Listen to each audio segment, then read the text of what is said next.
Kev, a win and a defeat over the August bank holiday weekend. What's the general feel amongst the players and the staff after those two results?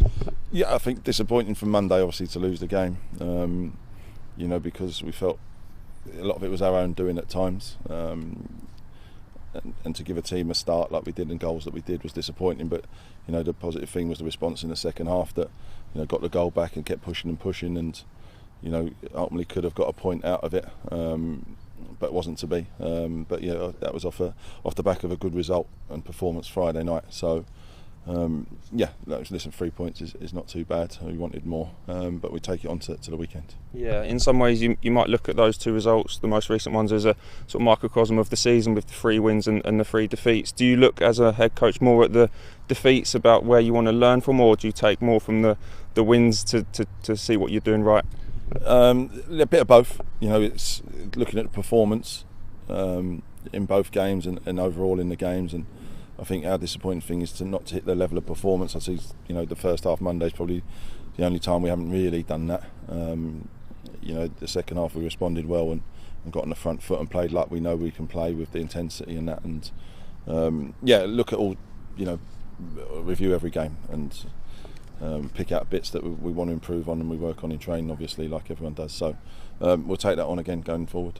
Yeah, that's probably little consolation, but do you take a little bit of confidence from the fact that those defeats have been very close games, and if it weren't for sort of individual error or sort of a game, take Hartlepool where you've taken the lead twice, they can change quite quickly, so you take something from that?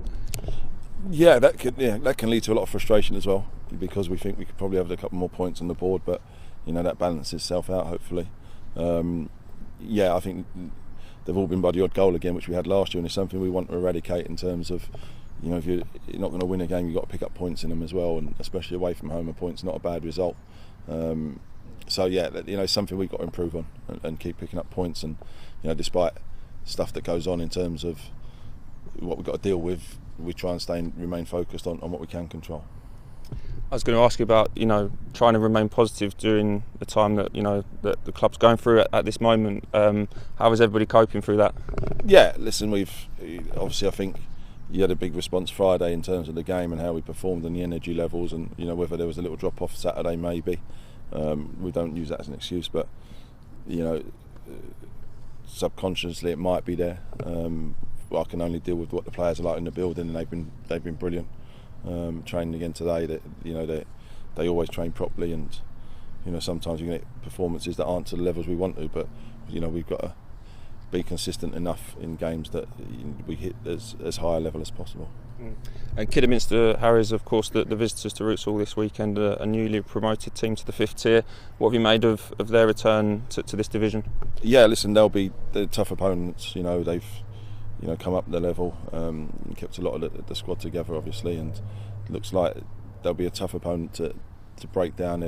Physically quite strong, and they'll provide a real firm test, and they got a decent point at home on Monday. I watched them on Saturday, and that was a difficult one, having a man sent off, obviously. So be a real tough one to break down and tough one to come up against, and I'm sure they'll look to come to us and cause us problems. Kevin, there's been some positive noises with a certain someone being in Southend over the last few days and meeting with people involved in the club.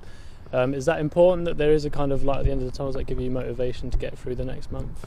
Yeah, absolutely. I think it's, obviously names come out, and hopefully that's, a sign of things to come, and hopefully that will get done, sooner rather than later for everyone's sake, and we can start getting to work properly. But fingers crossed that develops as well as we want it to. There's been a couple lapses in concentration that have led to goals recently. Is that something you're looking to cut out? I think every manager in the world will tell you that. Yeah, we don't want to concede goals like that. But people will make mistakes. What I don't want to do is go into their shell, because of that. I think you talk about Harry, from the way he's been outstanding this season, and that's something that's happened. I think he recovered and played ever so well second half, and as a team we've got to eradicate them little bits and pieces, and be more consistent, etc. And because I looked at the goals we conceded, and I think a lot of them are avoidable. And no one's really opened us up to do that. So, yeah, that's part and parcel of it. But it's going to happen in football. And how's Gus Morris from get a hamstring issue at the end of that game? Yeah, he just the fatigue, was feeling tight, and I had to get him off because once you go into that fatigue state, it runs the risk of doing something more damage. But hopefully he's okay, and is able to train. That's good. Thank you. I was going to say, with the playing out from the back, it's the Yeah. reward, isn't it? Risk and reward. Yeah. It's about sort of getting that right. Yeah, it is. And listen, we talk about we're at our best when we mix it up and we have choosing the right pass at the right time. And if it's time to put your foot through it, it's time to put your foot through it. We know that. We want to play out from the back, at the right times. And if a team's coming after you, the space might be in different areas of the pitch. Can you recognise that and play there? But I think that one come from not so much playing out from the back, but it's just one of them things that happens.